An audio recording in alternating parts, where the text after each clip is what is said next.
ustedes esta noche. Mi nombre es Bélgica Sánchez, gerente del distrito de la línea Diversify.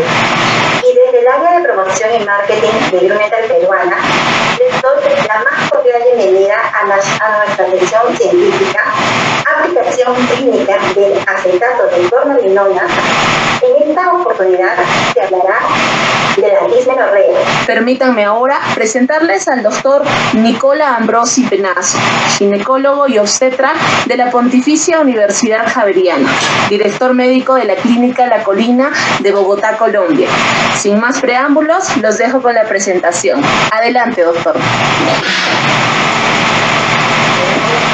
Hola, muy buenas noches para todos y ante todo bienvenidos y mil gracias por aceptar esta invitación. Mil gracias, Carolina, y también al doctor Valderrama por haberme permitido acompañarlos en esta tan importante sesión y con este tema que para mí es particularmente apasionante.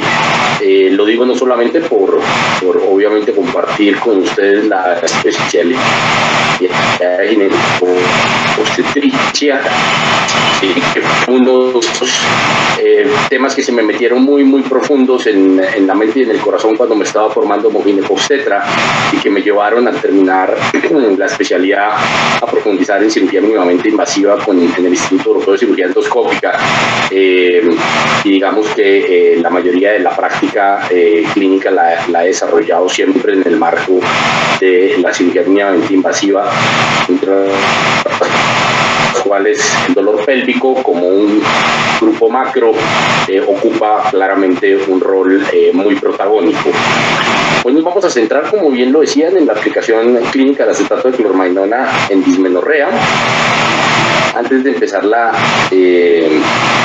charla, quiero desearles a todos mis colegas y a sus familias que se encuentren en las mejores condiciones de salud y esperar que el hermano país peruano como Colombia logremos seguir enfrentando esta dura etapa de nuestra vida y de nuestra profesión de forma exitosa. Espero de corazón que se encuentren todos muy bien. Quiero hacer hincapié en una declaración de conflicto de interés, ante todo porque yo ya hoy creo que hace más de 10 años se ha ampliado bastante. Hace más de 10 años que soy speaker para Grunenthal a nivel latinoamericano, inclusive estuve por un periodo largo como speaker trainer con la compañía, algo que absolutamente para nada condiciona o modifica mis opiniones, las respuestas que yo les di a ustedes ni el contenido de la presentación que ahora vamos a transitar juntos. Y por otro lado, tengo un rol muy relacionado con el sector farma que quiero dejar claramente sobre la mesa. Soy el director médico de una compañía de la cual además soy socio fundador, que se llama Ferfarma, y somos consultores en el sector salud tanto en Colombia como en Chile y México. Y si bien nosotros hacemos consultorías en farma, las consultorías que hacemos son específicamente para fármacos intrahospitalarios y no manejamos temas con hormonales. Entonces digamos que también por este lado, si bien tengo algo de actividad laboral relacionada con farma, no hay ningún conflicto en relación a la presentación que vamos a ver a continuación. Vamos a meternos un poquito en el tema de la dismenorrea para que empecemos un poquito como de lo macro a lo más puntual a caminar por la presentación, porque creo que lo primero que tenemos que reconocer y poner sobre la mesa es de qué tamaño es el problema, si este problema verdaderamente hace sentido que lo pongamos como una prioridad en nuestras consultas, por qué hace sentido que lo prioricemos y si nos convencemos de que esto verdaderamente en nuestras mujeres latinoamericanas, algo hablaba el video de apertura que nos mostraron hace unos segundos, entonces con mucho más interés entraremos a revisar un poco el acetato de clormainona, qué evidencia clínica nos aporta, qué hay de estudios, no solamente clínicos, sino también a nivel de laboratorios ex vitro, del comportamiento de esta molécula específica en relación con el capítulo de dismenorrea. Y entonces nos metemos en algunos temas grandes sobre la dismenorrea, que son un poco un común denominador, no solamente latinoamericano, sino a nivel global para nuestras mujeres.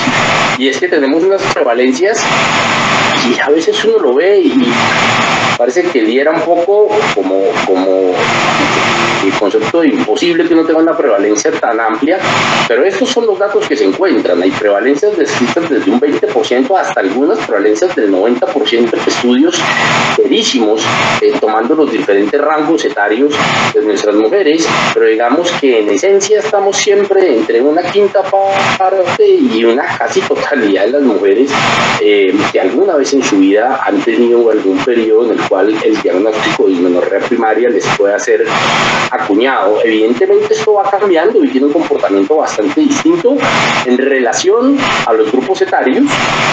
Curiosamente, si bien hay algunos estudios que demuestran unas prevalencias muy altas en adolescentes y mujeres muy jóvenes, uno ve que la prevalencia inicia con unos porcentajes discretos en las mujeres jóvenes, sobre todo posterior a la menarquia, y esto empiezo a meterles un poquitico en el abrebocas temas interesantísimos que se nos presentan con acetato de clormadenona en dismenorrea, y es más probablemente porque estas mujeres posterior a la menarquia y por los primeros 3, 6, 9 ciclos tienen un porcentaje muy alto de ciclos anovulatorios, y estos ciclos anovulatorios por el marco hormonal y anatómico tienen una respuesta inflamatoria mucho menos marcada que los ciclos ovulatorios normales de las mujeres, y paulatinamente las mujeres van madurando en su edad sexual y reproductiva, y empieza a convertirse en un protagonista cada vez más fuerte el cuadro clínico de dismenorrea primaria como un diagnóstico para las mujeres. Más o menos entre los 25 y los 30 años es cuando uno ve el pico más alto, en el cual las mujeres, y esto vuelve y juega, es una característica a nivel global, tienen las agresiones clínicas más importantes. Ahora, ¿qué factores juegan por fuera de la edad? Un rol importante. Tiene aspectos socioculturales que han demostrado tener un impacto relevante en las tasas o en la prevalencia de la dismenorrea primaria en la población femenina. Y digamos que en ese caso América Latina tiende a jugar un poco en contra, porque estos factores que los vamos a ver más adelante están ligados a franjas socioeconómicas específicas, en donde franjas de estratos medios y medios bajos tienden a tener unas manifestaciones clínicas y unas prevalencias un poco más altas. Digamos que aquí entonces Latinoamérica empieza a tomar un poco una bandera prevalente contra, por ejemplo, algunos países del hemisferio norte. Temas culturales en donde también es de una forma distinta impacta el dolor pélvico crónico o el diagnóstico de dismenorrea en esta población femenina, en poblaciones con rangos de educación media o media baja, como también puede ser una constante en nuestras mujeres latinoamericanas. Pero lo que al final termina pasando en todos los rangos es que genera una alteración de la calidad de vida. Y esa alteración de la calidad de vida se puede ver en un muy amplio espectro de indicadores, dentro de los cuales incluyen algunos, de los cuales hoy no vamos a hablar mucho, pero lo quiero dejar por lo menos comentado, que están relacionados con la sexualidad y el desarrollo espontáneo y a satisfacción de la sexualidad de las mujeres. Pero me meto en unos que están absolutamente evaluados, que son tangibles, que uno los puede tocar con las manos, que son temas relacionados con incapacidades laborales y ausentismo escolar. Yo tengo la absoluta certeza que estas economías en desarrollo, como las economías latinoamericanas, dependen de las mujeres para seguir logrando y cosechando lo que se ha sembrado en estas últimas décadas. Son las mujeres las que desde los hogares, desde sus posiciones de trabajo, se están echando al hombro estas sociedades y están remolcando con muchísimo juicio y con grandes resultados a nuestras economías hacia los resultados actuales. La el ausentismo laboral o la no juiciosa formación escolar universitaria de nuestras mujeres puede impactar negativamente en los resultados de mediano y largo plazo de América Latina como un todo. Y entonces no son temas menores, cuando nosotros vemos que se puede plantear que a nivel mundial hay algunos datos que estiman que son más de 600.000 horas mensuales las que se pierden laborales en el mundo de mujeres por causa de la dismenorrea. Esto, cuando alguien intentó llevarlo a costo por hora promedio en el mundo, se cuenta en billones de dólares que se pierden de la gestión de estas mujeres en sus puestos de trabajo. Pero no menos importante, cada puesto de una mujer de trabajo, si esta mujer ha cursado todos sus procesos de formación académica de una forma muy juiciosa, tiene un impacto mucho mayor. Y las tasas de ausentismo escolar que se presentan a nivel mundial por causa de la dismenorrea son también alarmantes. Y estos son indicadores que son absolutamente tangibles y que tienen hacia el futuro un riesgo de impacto muy alto. Esto, además, lo hemos visto en varios estudios de grandes colegas que se han centrado mucho en analizar la problemática y su impacto, como el doctor Monterrosa, el doctor Urrutia, que además lo hicieron con poblaciones latinoamericanas, o desde Alemania con el doctor Peter Hansagni, un gran amigo y muy cercano a mí. Aquí hacemos un poco hincapié en este par de estudios, en el hecho de entender que tenemos que tal vez borrar las líneas divisorias de los grupos etarios cuando hablamos específicamente, porque nosotros vamos a terminar dándonos cuenta que de una u otra manera la dismenorrea toma un papel protagónico en cualquier grupo etario femenino. Estudios en poblaciones universitarias están en proceso de formación, fíjense que se acercan mucho a los datos que hemos visto prevalencia en una de las primeras diapositivas, entre 68 y 84% de las mujeres de la muestra estudiada en el 2015, estas eran estudiantes de enfermería, o sea que además tenían algún ligando y entendían un poquito más del tema salud, tenían o habían tenido alguna vez un cuadro clínico de dismenorrea. Y fíjense que si uno amplía el rango, incluyendo niñas desde la edad de la menarquia o alrededor de 3 a 52 años, con un N que no es insignificante, 1.387 mujeres en este rango etario que se evaluaron, pues 6 de cada 10 tenían el dolor que se podía encasillar dentro del marco del diagnóstico de la enfermedad. Casi que el dolor se presentaba en una sexta parte de todos sus ciclos menstruales. Y aquí meto un tema importante: no es un grupo menor el que tiene dolores que son incapacitantes. Uno mira en múltiples estudios y nunca está por debajo de un 3 a un 5%. En este caso, fíjense que llegó para este estudio de Rey a casi un 10%, 9.8% de esas 1.387 mujeres tenían algún impacto que incapacitaba el desarrollo de sus actividades cotidianas a causa de la dismenorrea. Y empecemos a meternos un poquito, después de que le damos un poco de marco del tamaño del problema, ¿esto por qué pasa? ¿Qué hay detrás en términos de la fisiopatología? Y aquí sí que se vuelve interesante. Y aquí sí que me gusta verme yo como ginecólogo y a ustedes, colegas, metiéndonos en temas como los que nos vamos a meter, que va un poco más allá del desbalance entre estrógenos y progesteronas que vemos aquí a la derecha en la diapositiva, y nos va a terminar metiendo en el cuadro de abajo, en donde vamos a terminar hablando de la cadena de la cascada del ácido araquidónico, de síntesis de prostaglandinas, del comportamiento de la ciclooxigenasa 2 y cómo la vasopresina o los leucotrienos terminan generando, según el tipo de respuesta inflamatoria que enmarque el ciclo menstrual, un cuadro clínico diferente en nuestras mujeres. Pero partamos de la parte izquierda, que es un poco más genérica y nos da un poco el marco de la fisiopatología y nos aclara, o por lo menos nos complejiza más la temática. Si bien la fisiopatología de la dismenorrea primaria no se ha aclarado del todo, lo que sí tenemos es sin duda alguna información suficiente para plantear que es un tema multifactorial. Hay temas medioambientales, como los culturales de los que hablábamos, pero hay otros importantísimos como el tabaquismo. Las mujeres fumadoras y también el consumo de alcohol tienen unas prevalencias muchísimo más altas de dismenorrea. Hay un factor asociado casi que se repite de forma constante en los estudios, en donde las hijas de mujeres que tuvieron cuadros clínicos de dismenorrea fuertes, además tienden a tener también en su vida dismenorrea.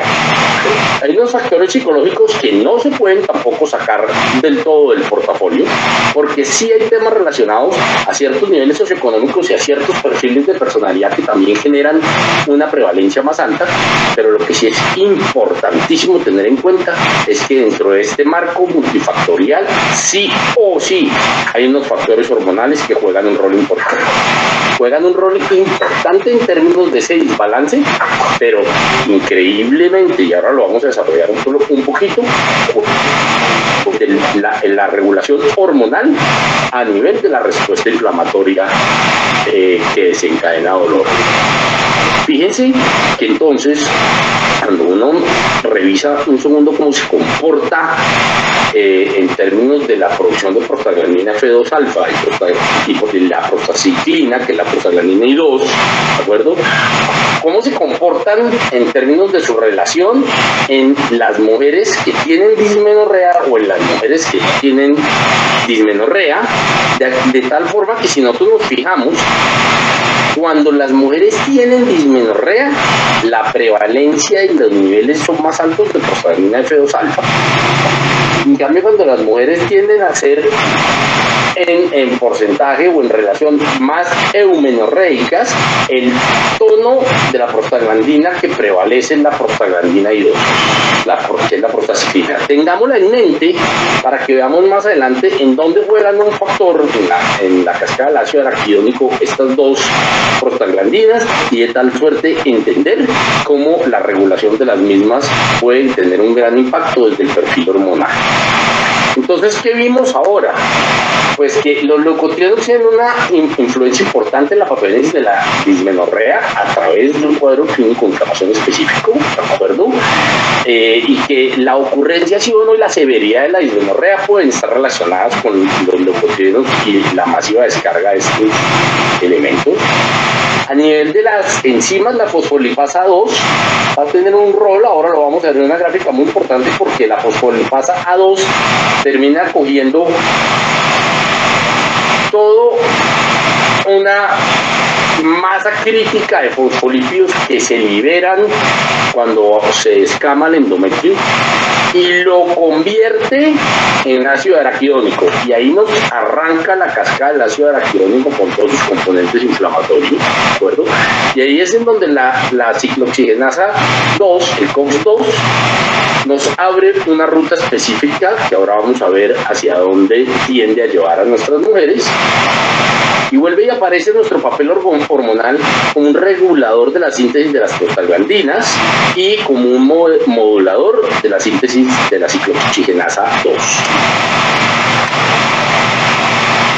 Esto, que es del estudio de Monterrosa, una reconstrucción en una gráfica, rápidamente nos define cómo esos fosfolípidos que se liberan durante la descamación endometrial a través de la fosfolipasa A2 se convierte en ácido araquidónico. Ahí, ese ácido araquidónico, en presencia de ciclooxigenasa 2, interviene tomando toda esta masa de ácido araquidónico que se libera hacia la conversión de la misma prostaglandina F2 alfa y tromboxano A2, la cual se convierte en fosfolipasa 6, y esto genera un masivo aumento del calcio intracelular, y este masivo aumento del calcio intracelular genera una disponibilidad de calcio que deriva en ¿qué? En contracción, y es esta contracción por su por el hecho de ser sostenida y de ser mucho más intensa, la que se asocia relacionada con esta cadena inflamatoria con dolor. Si pusiéramos una flecha más hacia abajo en esta ruta de caminar, vamos a poner la palabra dolor, dismenorrea primaria, y esto está relacionado con la patogénesis de la dismenorrea primaria. La parte izquierda de esta gráfica se las voy a dejar ahí quietas, ténganla en mente, pero la vamos a transitar más adelante. Entonces, en resumen, nosotros en la parte de patogénesis, ¿qué encontramos? Pues que hay deficiencia en la producción endógena de progesterona en las pacientes con dismenorrea. La síntesis de prostaglandina F2-alfa se encuentra aumentada y que por consiguiente, por la vía que acabamos de ver, hay un incremento de la presión intrauterina. Y todo esto enmarca lo que hoy en día sabemos de la patogénesis de la dismenorrea primaria. Y obviamente en un panel como el que estamos hoy, en donde yo estoy sentado hablando solo con un montón de colegas míos, sino con ustedes, esto es algo que no vamos a entrar a ver en detalle, pero digamos que obviamente una vez que enfrentamos a la paciente con un cuadro clínico de dismenorrea primaria, evidentemente se nos abren varias alternativas.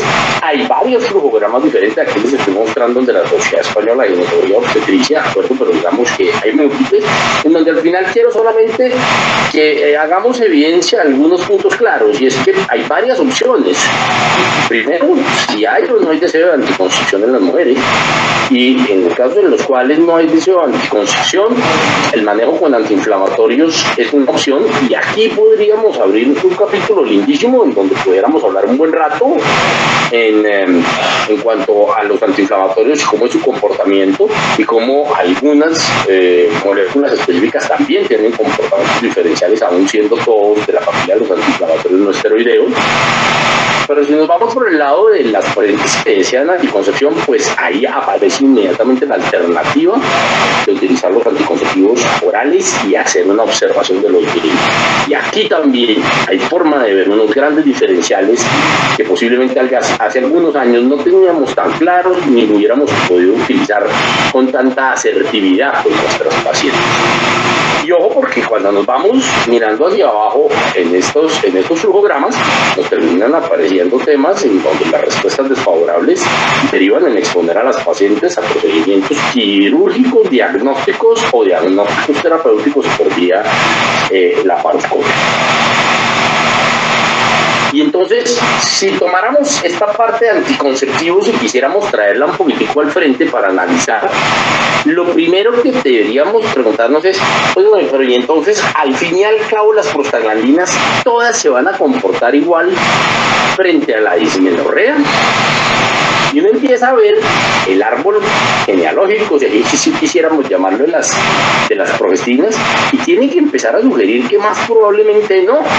Y así como las progestinas nos han demostrado una y otra vez que su comportamiento es diferencial en otras áreas, como en la control plan y movilismo, en la regulación del síndrome premenstrual, en todas las reversiones del hiperandrogenismo, en todos los cambios de piel y cabello, y cómo se comportan distintos, uno dice, ¿y por qué debería ser distinto enfocado a la dismenorrea?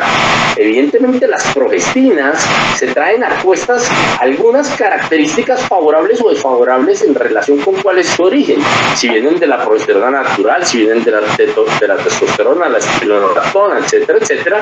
Aquí vemos claramente identificada nuestra clormainona como derivada de los pregnanos, ¿de acuerdo? ¿Y qué pasa con eso? Pues que esas diferencias que se traían a cuesta terminan teniendo por menos dos puntos de anclaje que están perfectamente definidos, en los cuales radican los comportamientos diferenciales de las progestinas en muchos frentes, específicamente en dismenorrea también. Y es porque la afinidad de esas progestinas por los diferentes tipos de receptores son distintas, no son iguales en términos de potencia y de impacto, y de afinidad y de potencia del estímulo.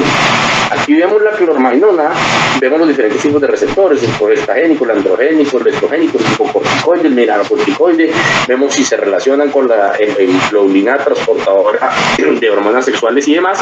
Pero fíjense aquí una cosa importante, el lactato de clormainona muy afín a los receptores glucocorticoides. Este va a ser un tema importante para analizar, pero no es solamente un tema de tener afinidad por el receptor, porque además no es la única progestina con afinidad a los receptores, sino que actividad biológica se genera, o sea, qué tan grande es la respuesta, el impacto, lo que se desarrolla después de entrar en contacto la progestina con este receptor específico. Y aquí sí que hay un gran diferencial, y en términos de impacto en la actividad glucocorticoide, la clormagnona es muy superior a todas en términos de actividad glucocorticoide como respuesta. ¿Qué pasa entonces? Pues que cuando vemos todas nuestras progestinas en relación a su afinidad de receptores y a cuál es la actividad que generan, uno termina pudiendo entender que por el efecto regulación dentro de la cascada inflamatoria que tienen los receptores glucocorticoides, las progestinas que tengan impacto o comportamiento preferencial glucocorticoide, o sea, en los receptores glucocorticoides, tendrían un impacto mayor en dismenorrea. Mientras vemos, por ejemplo, que otras que veíamos, como el tema de control de ciclos, están más en el estrogénico, como los del hiperandrogenismo están mucho más en andrógenos, y los mineralocorticoides un poquito más en los de seguridad y en los de control de peso. Entonces, digamos que claramente nos contestamos, hombre, entendamos que efectivamente las progestinas no tienen por qué comportarse igual, y efectivamente la respuesta a la pregunta es: ¿son todas las progestinas iguales de cara a la paciente con dismenorrea? La respuesta contundentemente es decir, no van a tener todas el mismo comportamiento. La afinidad de la acetylclormagnona por los receptores glucocorticoides va a tener un papel decisivo, y esto lo definió claramente el doctor Zaragni ya desde el año 2005 en una de sus publicaciones. ¿Por qué?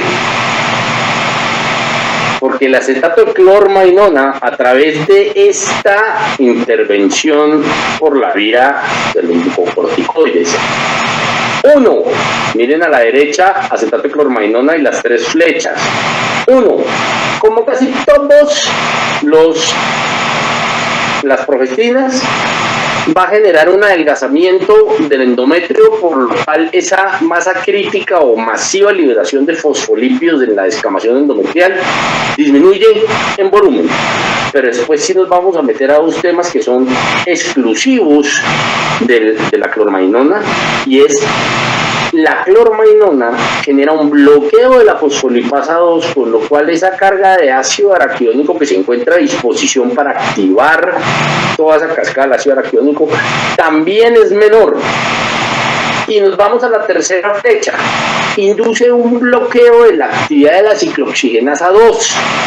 Al bloquearse esta ruta que habíamos visto anteriormente, ácido de la cascada del ácido araquidónico, donde la ciclooxigenasa 2 preferentemente se iba por la vía de la prostaglandina F2-alfa, pues entonces el ácido araquidónico termina yéndose por una ruta distinta en su cascada, y es por la ruta de la prostaciclina, por la prostaglandina I2, lo cual la convierte en adenilciclasa y hace completamente lo contrario a nivel intracelular. En vez de generar ese aumento intracelular de calcio, por la otra ruta genera una disminución de la disponibilidad de calcio intracelular, que repercute en relajación. Y si nuevamente pusiéramos una flecha más hacia abajo, ya no encontraríamos la palabra dolor, sino encontraríamos, como lo vimos en una de las diapositivas anteriores, arriba, esa barra grande de pacientes eumenorreicas. Entonces, fíjense cómo esta adaptación de los estudios de Peter Hans Zaragni nos da una claridad meridiana sobre cómo una regulación mediada por hormonas impacta sí en lo que nosotros conocemos hoy en día como los diferentes actores que están asociados a la cascada del ácido araquidónico. Y esto está solamente expresado en un tema de marco teórico. Esto es un supuesto, lo estamos viendo solamente sobre hacer seguimiento observacional de algunas pacientes. Sí, que aquí hay unos niveles de evidencia insospechados para efectos de análisis hormonales.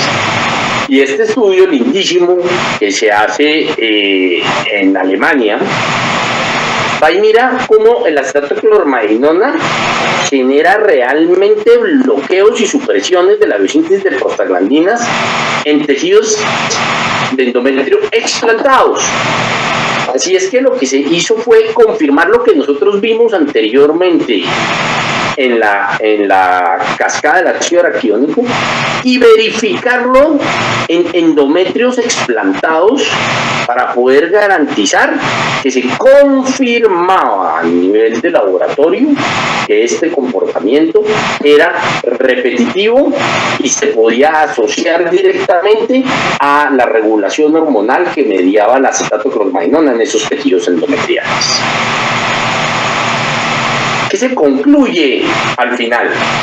Este es un estudio lindísimo en el que podríamos navegar también los resultados en unas diapositivas muy interesantes, pero que nos alargaría mucho la presentación. Pero en resumen, sugieren que la acetato clormagnona es un supresor de la expresión de la ciclooxigenasa 2, de la ciclooxigenasa 2, de la COX-2, y ojo, tuvo una actividad específica mayor la acetato clormagnona que los corticoides, que la dexametasona. Cuando uno enfrentó la modulación hormonal contra los antiinflamatorios por excelencia, la actividad específica de la progestina antiacetato clormagnona fue el responsable principal de la supresión de la biosíntesis de las prostaglandinas en este endometrio, ¿de acuerdo? Entonces, hombre, aquí nos metimos en grandes ligas, los pusimos a poner frente a frente los antiinflamatorios por excelencia con un modulador hormonal de la respuesta inflamatoria. Con esto entonces nos vamos a meter, antes de ir a la evidencia, en un ejercicio que me parece que tiene mucho sentido, y es, veamos a través de algunos casos clínicos qué esperaría uno encontrarse enfrente en su consulta. ¿Cómo vamos a comportarnos en esta parte de la presentación? Vamos a mirar, yo les presento el marco del caso clínico. Desde allá el equipo de Grunetal Peruana les va a hacer un par de preguntas y ustedes van a tener la posibilidad de responderlas. Una vez que hayamos trasegado esta parte de los casos clínicos, nos vamos a meter en la última parte de la presentación, que es la parte en la cual yo les traigo la información que, ya sacándonos de toda esta parte teórica y sacándonos de toda esta parte de tejidos ex vitro y explantados en laboratorio, nos vamos a analizar qué ha pasado en análisis en población femenina con el uso de estos anticonceptivos que contienen acetato clormagnona como progestina. Entonces, el primer caso clínico, y estos son pacientes de mi consulta, casos clínicos que conozco muy bien, pacientes que sigo teniendo en mi consulta. La primera es una mujer joven, 32 años. Ella era una gesta 1-para-1 sin abortos. Hace 7 años había tenido un parto por vía vaginal. Ella tiene un cuadro clínico de aproximadamente 10 años de dismenorrea. Y yo realmente la recibí en mi consulta más o menos unos año y medio, en el último año y medio. O sea, ella llevaba 10 años de historia de dismenorrea cuando yo la conocí. Y curiosamente, bueno, no curiosamente, muy ajustado a lo que habíamos visto previamente, ella había empezado a tener un deterioro progresivo de su calidad de vida en los últimos 3 años. Eso la había llevado a someterse, antes de que yo la viera, a una laparoscopia, donde la laparoscopia no reportó hallazgos positivos. Esto había sido hace poco más de un año antes de que llegara a mi consulta. Y antes de ir al desenlace de este cuadro clínico y al enfoque que yo le di, vamos a darle paso a unas preguntas por parte del equipo de Grunetal Peruana. Entonces, vamos con la primera pregunta, por favor.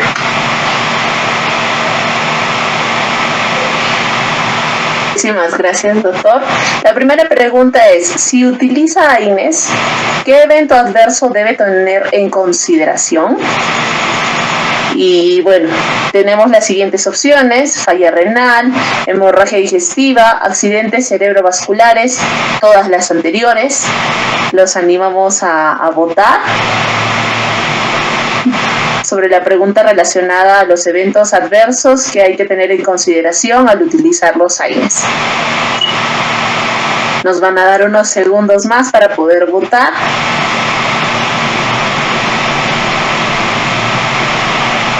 Perfecto.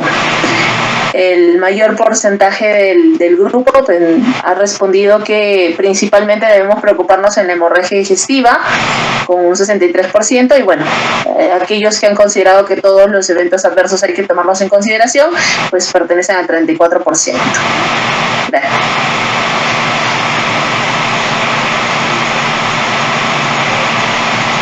Bien, podríamos pasar a la siguiente pregunta. En esta pregunta, ¿qué anticonceptivo oral recomendaría para esta paciente? Las opciones que tenemos son drosperinona, clormadinona, ciproterona, Tionogest. Por favor, vuestra participación. ¿Sobre qué anticonceptivo oral recomendaría a esa paciente?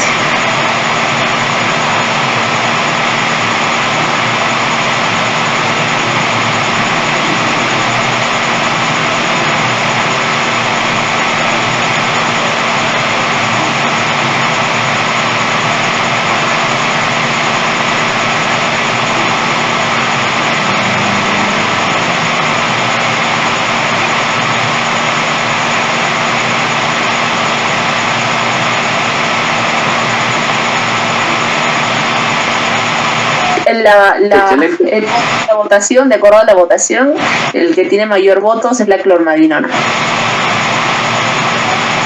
Perfecto. Ahora, claramente no vamos a entrar específicamente a hacer una revisión de sus respuestas, están bastante enfocadas. Les quiero contar específicamente a mí qué me pasó con esta paciente.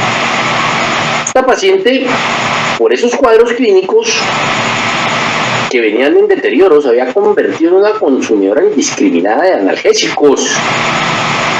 Y hace 6 meses, por este consumo masivo de analgésicos, donde ella se había centrado en que le iba muy bien con los antiinflamatorios no esteroideos, terminó haciendo un cuadro agudo de falla renal que se manifestó con una leve disminución de su función renal, pero con un cuadro de proteinuria importante, que derivó en esa paciente en un riesgo muy alto.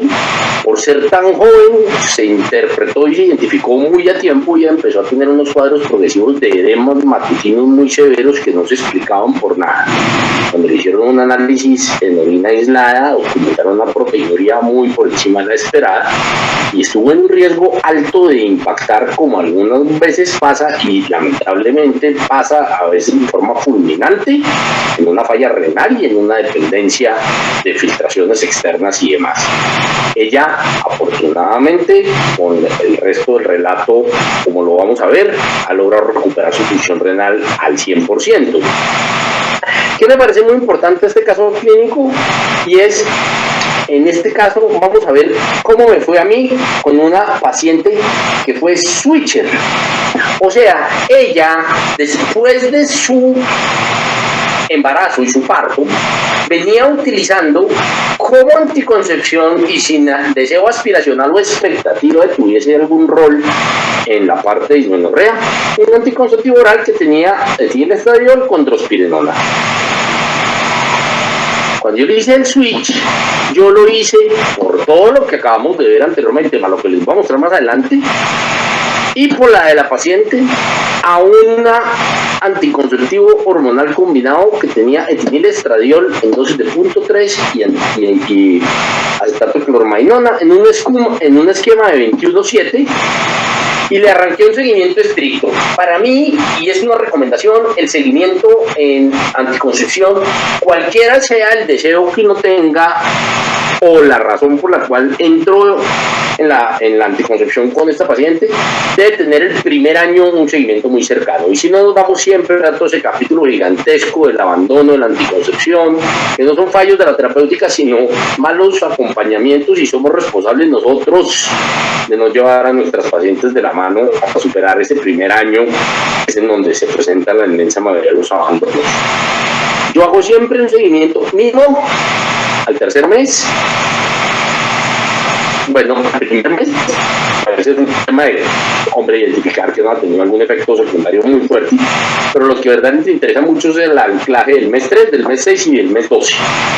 Ella, en una escala visual análoga de dolor, había tenido una franca disminución desde el tercer mes, pero al sexto mes había tenido una disminución casi total. Ella decía que no podía decir que su dolor estuviese en cero, que algunos ciclos tenía algo de dolor, pero lo que ella sí estaba asombrada y agradecía muchísimo es que ella no requería, para ese nivel de dolor residual que tenía, no requería ninguna medicación y no tenía un impacto en su cotidianidad.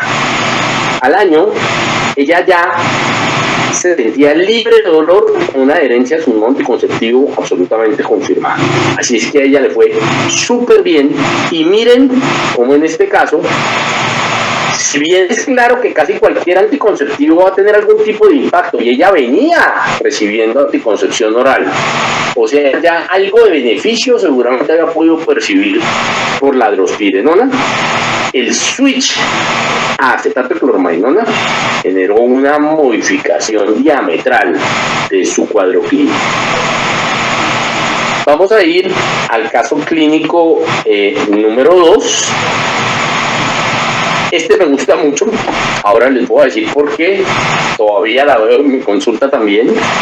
Esta era una adolescente de 15 años que no era originalmente paciente mía, sobre todo aquí en Colombia, no sé cómo es en Perú, pero realmente es difícil que culturalmente las adolescentes consulten al ginecólogo si no han iniciado su vida sexual y demás. Ella era una gesta 0 para 0, que a los 15 no había iniciado la vida sexual. Era la hija de una paciente mía, es la hija de una paciente mía, las dos siguen siendo pacientes mías, pero el hecho es que ella tenía una dismenorrea primaria incapacitante que conllevaba en ella a un ausentismo escolar altísimo. Y la mamá, después de que desde el colegio y ella por las tías que también son pacientes mías habían decidido llevar a esta pobre jovencita a múltiples valoraciones psicológicas porque pensaban que era un tema de la edad, de la adolescencia, que ella estaba buscando alguna ganancia secundaria con esto, termina en el desespero del riesgo, porque aquí a los 15 años ya está en la transición entre el penúltimo y el último año escolar, en donde se hacen todos los exámenes de estado para poder acceder a las universidades, y ya estaba faltando un montón a clases, era una gran preocupación. Terminó llevándomela a mi consulta. Vamos a pasar a un par de preguntas sobre este marco de cuadro clínico que les acabo de presentar para que miremos un poco el desenlace de este cuadro. Entonces voy a la primera pregunta.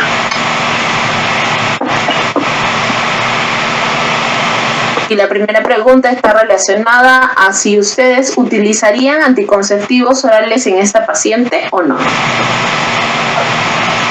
Las respuestas probables son sí, los utilizarían, si no, definitivamente no, o si en un consentimiento con los padres o tutores, no, su uso está contraindicado en adolescentes. Les pedimos vuestra participación para poder hacer comentarios después. Tenemos unos segundos más para la votación.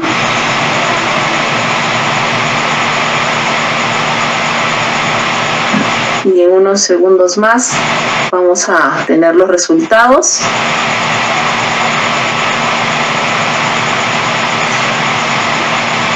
Muy bien. El mayor porcentaje de los participantes dicen que sí, casi llegando a un 90%, pero un mayor porcentaje, un 51%, dice sí, pero con un consentimiento de los padres y tutores. Adelante, doctor. Perfecto, nos vamos entonces a la segunda pregunta. Perfecto. En este caso, la segunda pregunta está relacionada a los beneficios, ¿no?, que pueden tener el uso correcto de los anticonceptivos. ¿Qué problemas pueden mejorar en esta paciente con el uso correcto de un anticonceptivo oral? Las opciones que tenemos son dolor, ausentismo, los miedos o todas las anteriores, ¿no? Recuerden la pregunta, ¿qué problemas pueden mejorar en esta paciente con el uso correcto de un anticonceptivo oral? Nuestras opciones: dolor, ausentismo, los miedos o todas las anteriores. Tenemos unos segundos más para la votación.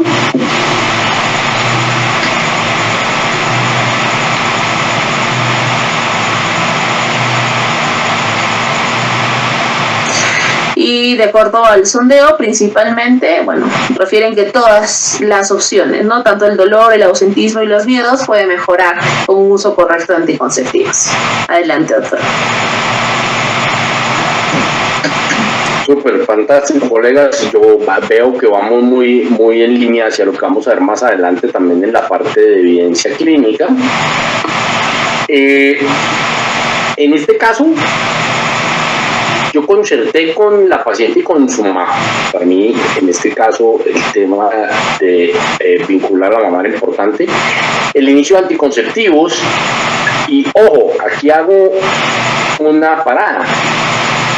Utilizando los anticonceptivos claramente de una forma off-label, porque es una adolescente que no ha iniciado vida sexual. Le vamos a formular una medicación que previene el embarazo, pero cuando lo concertamos, cuando hacemos una elección de un anticonceptivo, en este caso de mínimas dosis, o sea, con 0.2 de tinestradiol, pero que incluía, y así se los expliqué claramente, una progestina que demostraba contundentemente un andar diferencial en dismenorrea, que es dato-clormainona, y que se lo daba pues en mínimas dosis en un esquema que a mí me parecía bien interesante, que era un esquema 24-4, o sea, con 3 días más de progestina y solo 4 días de placebo, y en toma continua, que es mucho más fácil para disminuir los chances de error cuando las mujeres cuando estamos enfrentando población adolescente.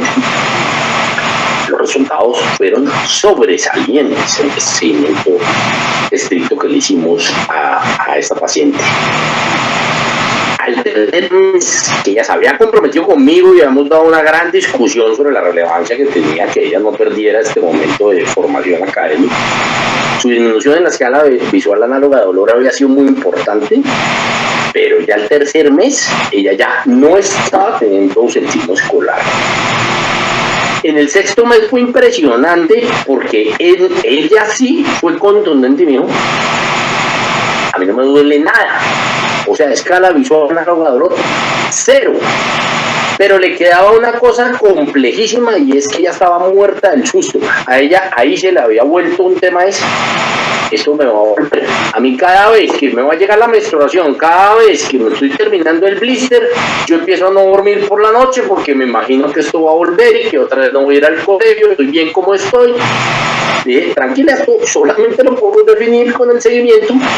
Y ella, después de 1 año y 6 meses más de la toma del anticonceptivo, su comportamiento fue idéntico, los miedos se desvanecieron y su asistencia escolar fue absolutamente normal. Para nosotros, los casos de los que estuve revisando dentro del ANICO en consulta, que verdaderamente son muy eficientes, son de un impacto gigantesco, que traen mucha de la información que nosotros vimos antes demográfica y que nos abren a la siguiente parte de nuestra charla, que es la evidencia clínica que tenemos sobre dato-clormainona en dismenorrea. Vamos a centrarnos en dismenorrea específicamente. Y aquí tenemos algunos estudios lindísimos y vamos a pasar a través de estos estudios. Y yo los invito a ustedes a que los busquen, se los pidan al equipo de Grunenthal peruana para que se los manden a su consultorio y se los dijeran en esta Semana Santa en una hamaca descansando, si van a tener el chance de descansar, pues son estudios que verdaderamente valen la pena. Se fijarán, miren, es un estudio publicado en Contraception, una de las revistas más importantes en términos de hormonales y anticoncepción. Y fíjense que este estudio de Schramm un seguimiento de 12 meses también, evaluaba la acetylclormadenona en términos de temas bastante globales, eficacia, tolerabilidad, y se centra bastante en efectos antiandrogénicos. Y cuando empiezan a hacer el seguimiento de ellas, pues sobre lo que trabajaban ellos como endpoints principales del estudio, evidentemente tuvo los resultados esperados. Hombre, muy bien tolerado, con una eficacia anticonceptiva confirmada, con una estabilidad en el ciclo que es contundentemente positiva y con grandes beneficios sobre piel y cabello. Hombre, esas cosas claramente aportan un montón como caballitos de batalla para que no suspendan.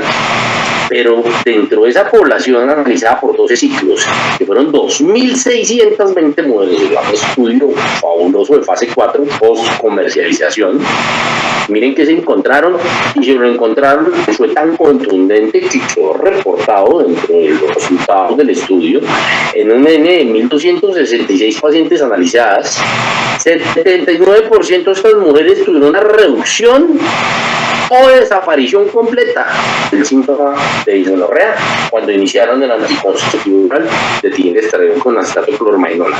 O sea, casi el 80% pasó a no tener ningún síntoma de dolor o haber tenido una reducción muy importante. Fue mínima la población que quedó sin cambio y casi que nula la población que tuvo aumento de estos síntomas durante este periodo. Entonces, este fue un estudio con un resultado fantástico que terminaron condicionados a publicarlo como un resultado importante hallado durante el seguimiento de estas mujeres. Y después vamos nosotros, y no sé si ustedes lo notaron por el nombre, yo vivo aquí en Colombia, pero yo soy italiano. Este estudio le tengo un cariño particular por muchas razones, no necesariamente porque a la doctora Sabatini la conozca personalmente, es una gran profesional y muy cercana, además con nacional mía italiana, sino realmente le tengo mucho cariño porque logró trascender a donde casi nunca logramos llegar con los estudios clínicos, que es el ideal. Y es, ella convenció al grupo universitario donde ella estaba que le financiara un estudio que tenía el rigor, aún siendo un estudio financiado desde academia, de haber pasado los filtros otra vez de Contraception y publicarse ahí, y es evaluar los beneficios anticonceptivos de dos anticonceptivos. ¿Y qué hacía? Puso cabeza a cabeza, puso las dos grandes moléculas del momento a analizarse una frente a la otra, a la drospirenona y a la acetylclormadenona combinadas con tinestradiol ambas, ¿de acuerdo? ¿Y qué concluyeron? Que si bien ambos preparados son eficaces y tienen efectos sobre cabello, piel y demás, algunos de los resultados tuvieron resultados estadísticamente significativos a favor del acetato de clormadenona. ¿De cuál específicamente hablábamos? Una primera al 0.01. Miren lo que pasó al tercer mes. La drospirenona había tenido una respuesta que en ese momento todavía no era específicamente significativa, menos buena que la acetylclormadenona para la mejoría significativa de la dismenorrea. Habiendo empezado por casualidad el grupo de pacientes que tomaron clormadenona con una prevalencia casi 10 puntos porcentuales por encima de la dismenorrea, y esto fue de distribución aleatoria, ¿de acuerdo?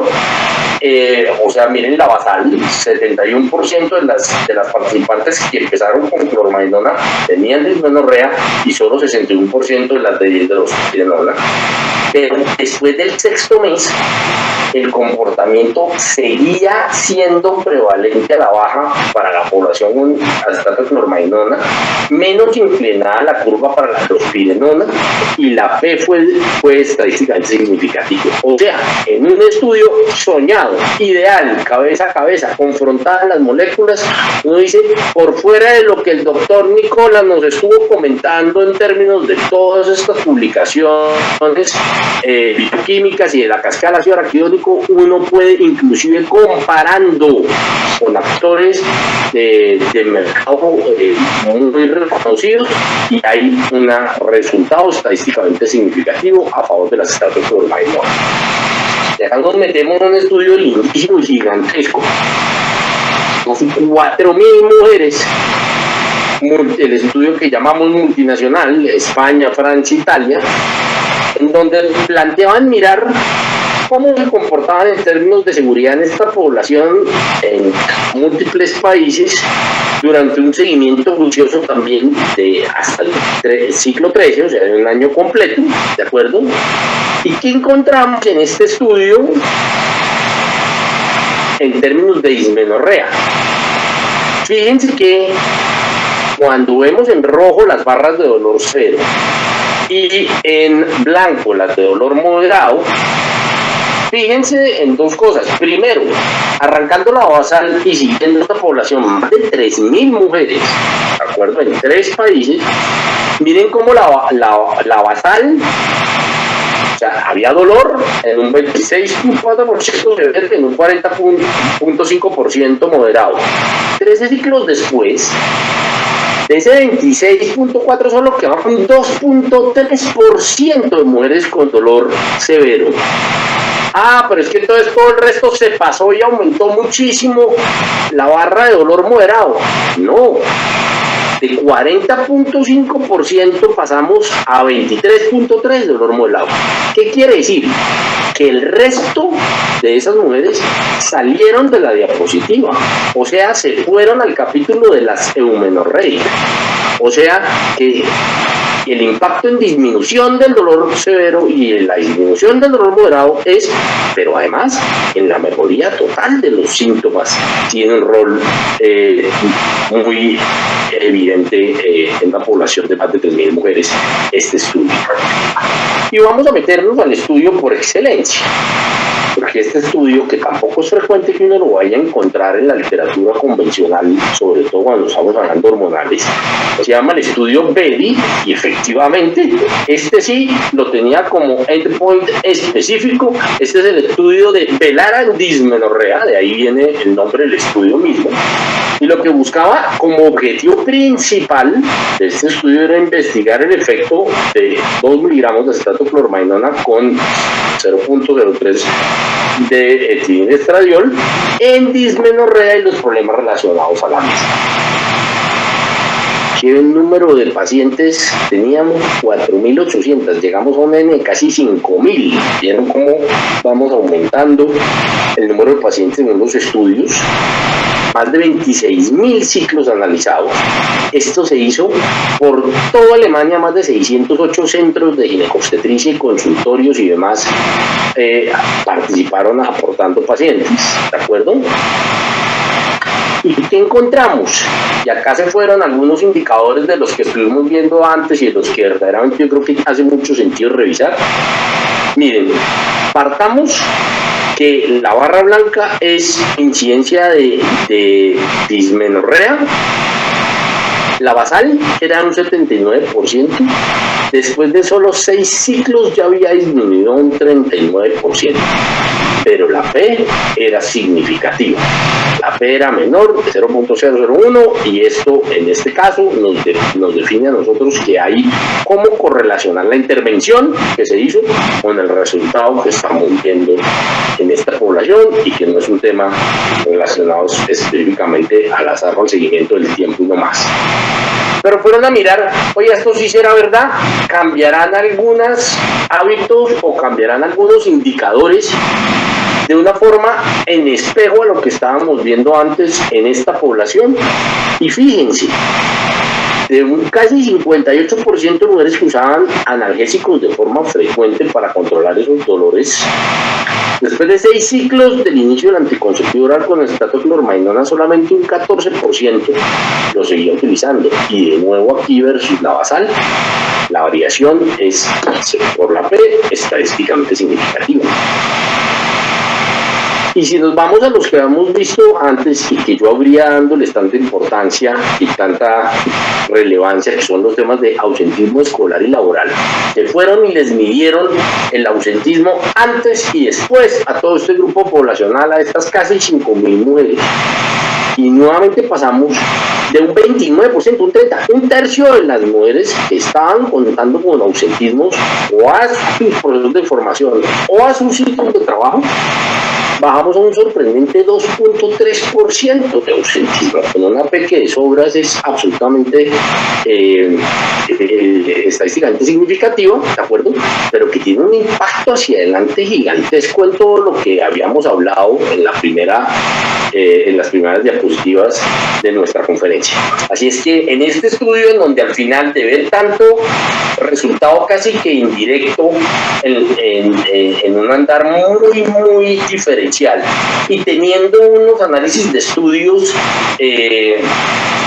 ex vitro y de mucha teoría que recogía con sentido un potencial andar diferencial del tetracloromarinona en dismenorrea, los resultados se demuestran de forma contundente en un estudio que puso todos estos como resultados de endpoint principales en una población muy grande en Alemania.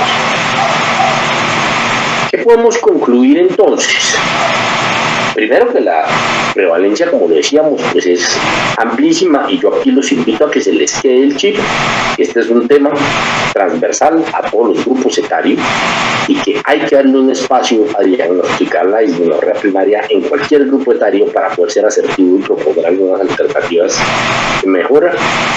Que el impacto de esa dismenorrea en nuestra población, específicamente latinoamericana, a través de esos ausentismos laborales y académicos, se podrían controlar si uno lograra tener resultados como los que vimos en los estudios clínicos que acabamos de revisar.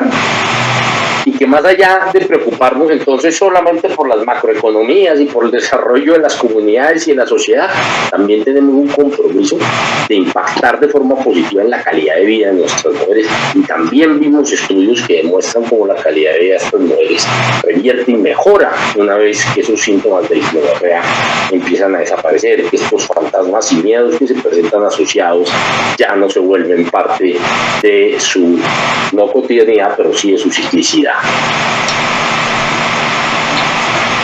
Vimos también como conclusiones que esto es tan bueno en pacientes que son starters, o sea, cuando yo arranco de nuevo anticoncepción, y ya ven por qué escogí también esos casos clínicos específicos, como en el caso del off-label de la paciente adolescente que vimos, y como también tiene un sentido en switchers, o sea que uno puede quitarse un poco el miedo y plantear que mujeres que siguen teniendo sintomatología a pesar de estar recibiendo anticonceptivos, y uno la siente y con esta contundencia de información que tenemos enfrente, toma la decisión de decirle, ¿sabe qué?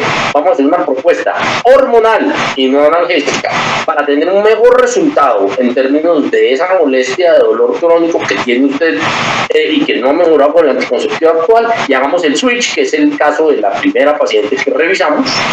También tiene una eficacia muy alta y uno podría poner sobre la mesa que los chances de que le vaya muy bien son muy altos.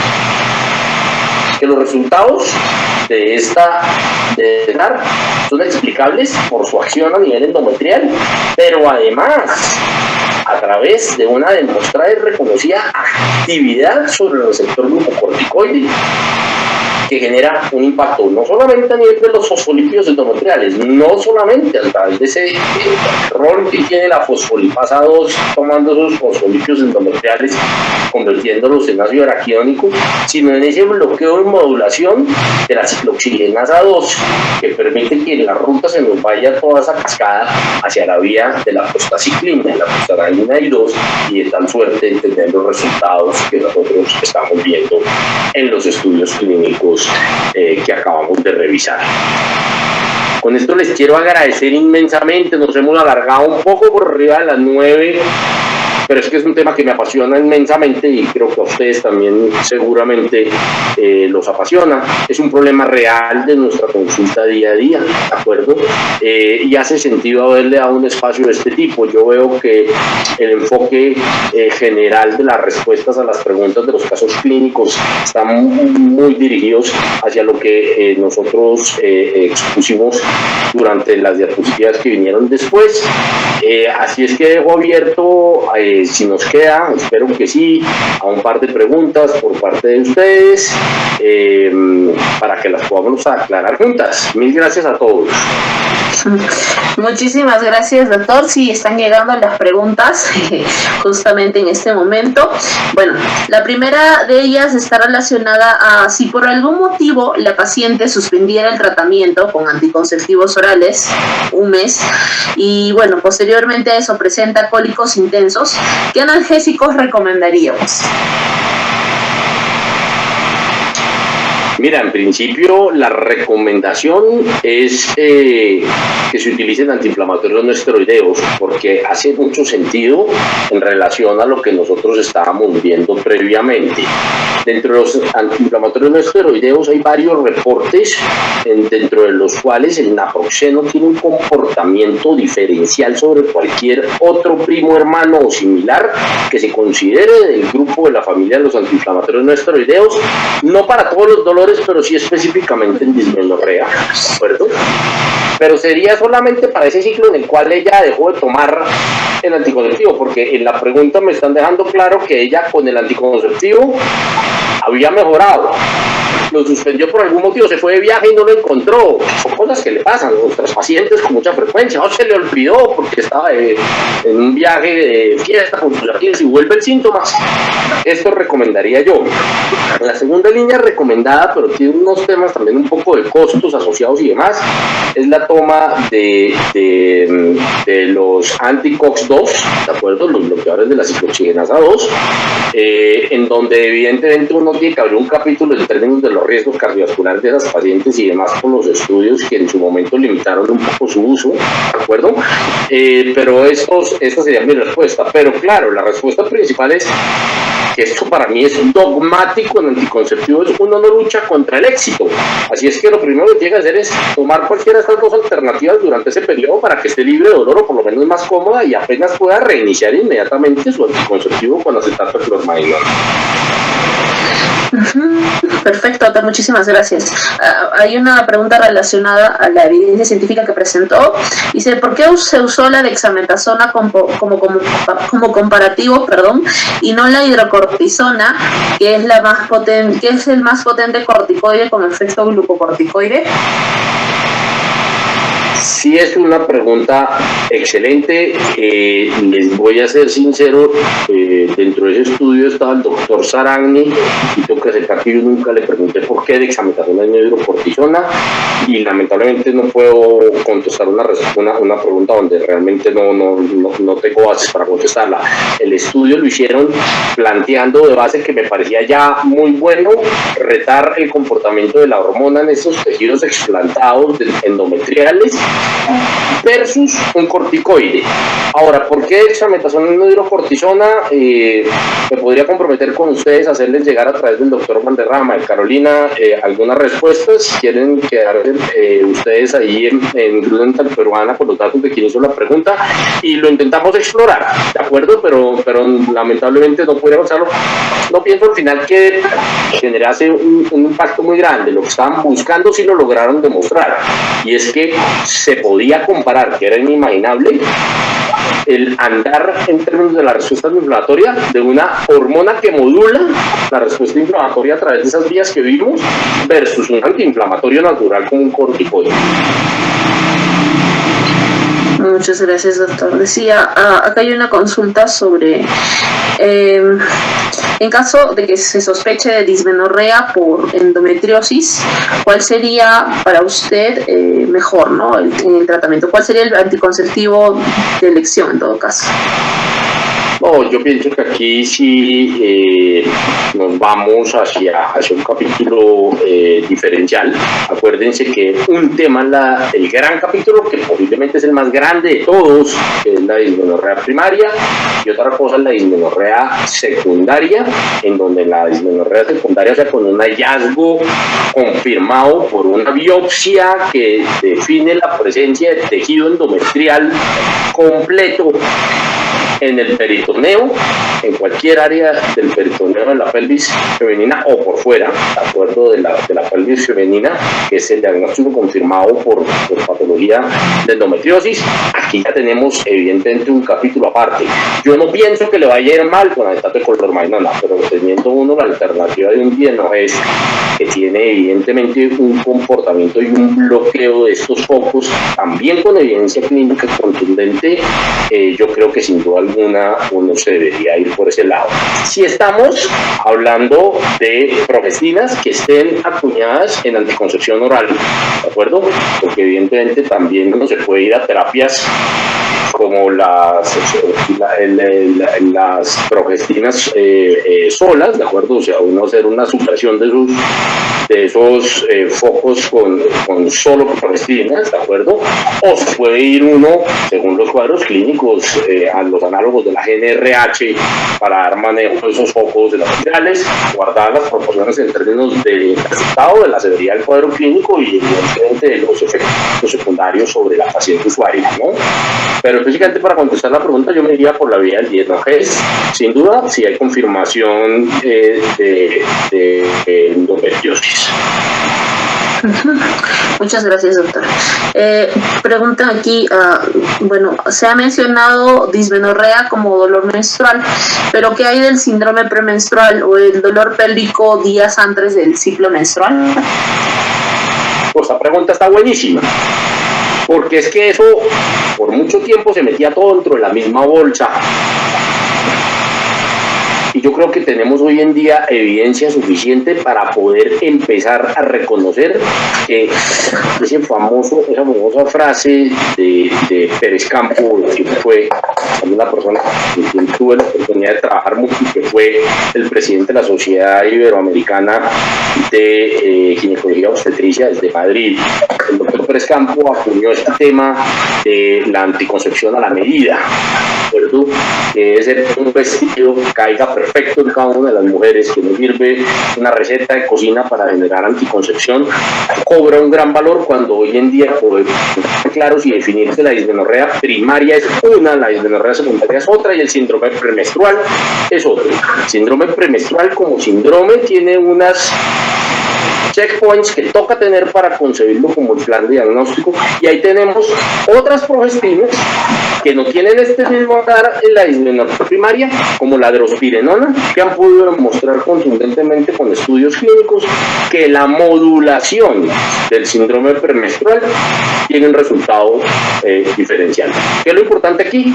Eso es responsabilidad nuestra, colegas en la consulta, sentarse a sacar la información real, no se preguntar si hay dolor en la pelvis y hace cuánto, sino irse un poquito a la filigrana y al detalle de documentar ese dolor pélvico crónico de esta mujer, en donde lo encasillo de forma juiciosa, para poder proponer un plan que verdaderamente responda a las expectativas de la paciente. Muchísimas gracias, doctor. Ahí, bueno, hay varias preguntas en aras del tiempo. Vamos a responder esta pregunta más. A ver, déjenme, por favor. Dice, ¿cuál sería el tiempo de uso recomendado de anticonceptivos en adolescentes?